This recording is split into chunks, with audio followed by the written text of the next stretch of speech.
আৰু এটা ভিডিঅ'ত স্বাগতম জনালো আজিৰ এই ভিডিঅ'টো হৈছে মোক বহুত কেজন সাবস্ক্ৰাইবাৰে মোক সুধি আছিল বেংক এক্সামৰ ইন্টাৰভিউৰ ওপৰত কিবা এটা ককচন গতিকে আজিৰ ভিডিঅ'টো কমপ্লিটলি বেংকিং এক্সামৰ ইন্টাৰভিউৰ ওপৰতে হ'ব কাৰণ IBPS PO প্ৰিলিমছ বহুতে দিলে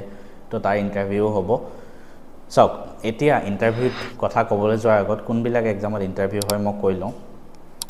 মই বহুত কেটা বেংক এক্সাম ক্ৰেক কৰিছো তিনটা তো ময়ো ইন্টাৰভিউ দিয়া এক্সপেৰিয়েন্স আছে ঠিক আছে তো ইন্টাৰভিউ কোড হয় মই কৈ লওঁ PO লেভেলৰ জব কেটাত ইন্টাৰভিউ হয় যেনেকৈ IBPS PO IBPS SO IT officer যেনেকৈ যোনটো মই ক্ৰেক কৰিছিলোঁ ঠিক আছে তো IBPS PO হ'ল SBI PO হ'ল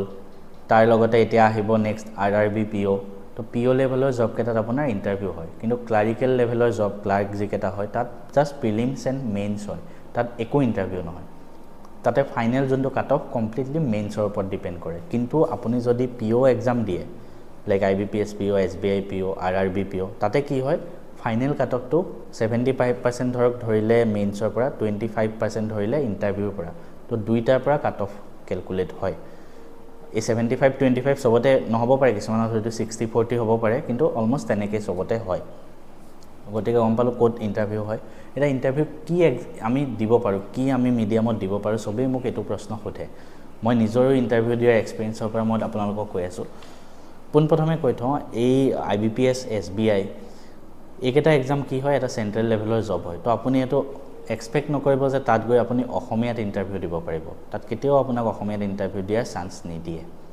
ঠিক আছে RRB PO হ'ল গ্ৰামীণ বেংক তাত হয়তো আপোনাৰ অসমীয়া ইন্টাৰভিউ দিব পাৰে যদি আপোনাৰ লাক ভাল হয় ঠিক আছে তাত হয়তো দিয়ে মই RRB PO ইন্টাৰভিউ দি পোৱা নাই কিন্তু তাত হয়তো দিবও পাৰে কিন্তু আমি নাভাবাটোৱে ভাল প্ৰিপাৰেচন কৰাটোৱে ভাল এটা বহুতে কয় অকল ইংলিছতে দিব পাৰিব নেকি নহয় আপুনি হিন্দীটো দিব পাৰে হিন্দী আমাৰ ৰাষ্ট্ৰ ভাষা হয় এটা কথা কওঁ আমাৰ ভাৰতৰ যিখিনি সেন্ট্ৰেল গভৰ্ণমেন্টৰ অৰ্গানাইজেচন হয় তাত হিন্দীটো কিন্তু বহুত প্ৰাধান্য দিয়ে আমি প্ৰত্যেকটো বস্তু কিবা এটা হলো আমি হিন্দীত লিখিবই লাগে হেতু আমাৰ ৰুল হয় মই নিজে এটা জব কৰি আছো মই কিবা লেটাৰ লিখিলো কিবা মই নোট পুট আপ কৰিলো মই সিনিয়ৰলে বা ইমেইল দিলো কাৰবালে প্ৰত্যেকটো বস্তুত আমি 2-3টা লাইন হিন্দীত লিখিবই লাগে এটো আমাৰ অসমখন নৰ্থ ইষ্টখন গ ক্ষেত্ৰ হয় হিন্দীৰ হেতু কাৰণে ইমান ফলো কৰিব নালাগে কিন্তু যেবিলাক আমাৰ অফিসত বাহিৰৰ পৰা মেইল আহে যেনেকৈ দিল্লী লখনৌ তাৰ পৰা কিছুমান মেইল অকল হিন্দীত আহে ইংলিছত নাহে আমি নিজে গম নাপাওঁ আমি নিজে পিছত গুটেটো ট্ৰান্সলেটৰ মাৰি চাই থাকো তাৰ মানে হিন্দীটো প্ৰাধান্য দিয়ে আৰু ইন্টাৰভিউত যদি আপুনি হিন্দীত দিয়ে কোনো ডাঙৰ কথা নহয় কোনোৱে ডাঙৰ কথা নহয় আপুনি ইন্টাৰভিউ নিশ্চয় পাস কৰি গুচি যাব ঠিক আছে সব এটা এক্সামৰ যদি আপুনি ইন্টাৰভিউ দিব গৈ আছে বেংকিং এক্সামৰ আপোনাৰ হিন্দী জানে নে ইংলিশ জানে হেতু আপোনাক নাচাই ঠিক আছে আপুনি বেংকিংৰ কথা কিমান জানে হেতু চাব আপুনি কিমান স্মাৰ্ট হয় হেতু আপোনাক চাব গতিকে ইংলিশ বা হিন্দী যিকোনো এটা কিন্তু ভালকে ক'ব পাৰিব লাগিব ঠিক আছে মই হিন্দীটো মই ইমান নাজানো মই আমাৰ মামাৰ হিন্দী নিচিনা তাৰ কিন্তু মই ইংলিশটো এটো কাৰণে মই অলপ ষ্ট্ৰং বনাই লৈছিলো ইংলিশত যাতে যি প্ৰশ্ন সোধে সব মই নিজে অসমীয়া মিডিয়ামৰ হয় হা মই এতিয়াও জানো ভাবো যে মোৰ ইংলিশটো ইমানো বেছি ষ্ট্ৰং নহয় কিন্তু যিমান কৈ থাকিম ন সিমানখিনি মোৰ কনফিডেন্স লেভেল বাঢ়ি গৈ থাকিব আৰু ইন্টাৰভিউত কনফিডেন্সটোৱে বেছি মেটাৰ কৰে আৰু ৰিসেন্টলি যোৱা 3 বছৰত মই যিমানখিনি মিটিং এটেন্ড কৰিলো অফিচৰ পৰা লাইক মই চেন্নাই গলো মই দিল্লী গলো মই কলকাতা গলো মই গোৱা গলো অফিচৰ পৰা মই পণ্ডিচেৰী গলো মই কবাত গলো তো মই যিমানবিলাক মিটিংত গলো মই বেছিভাগত কিন্তু ইংলিশতে কথা ক'ব লাগে হা তো ইংলিশতে নাজানিলে কেতিয়াবা হিন্দীত কম আৰু উপায় নাই কিন্তু মই বেছিভাগতে ইংলিশতে কৈ মই প্ৰেক্টিসটো মানে মই এটা সেই কনফিডেন্সটো আহি গল মানে আমাৰ অফিচতো কিমান মিটিং হয় তাত ইংলিশত কৈ মানে হেতু আহি গল তো আপুনিও যিমান প্ৰেক্টিস কৰিব সিমান আপোনাৰ আহি যাব সেই লেভেলটো ঠিক আছে নাভাবিব যে এজন অসমীয়া মিডিয়ামৰ ল'ৰা ছোৱালীয়ে সিমানখিনি নোৱাৰে ময়ো অসমীয়া মিডিয়ামৰ আছিলো ঠিক আছে তো ময়ো এতিয়া ক'ব পাৰিছো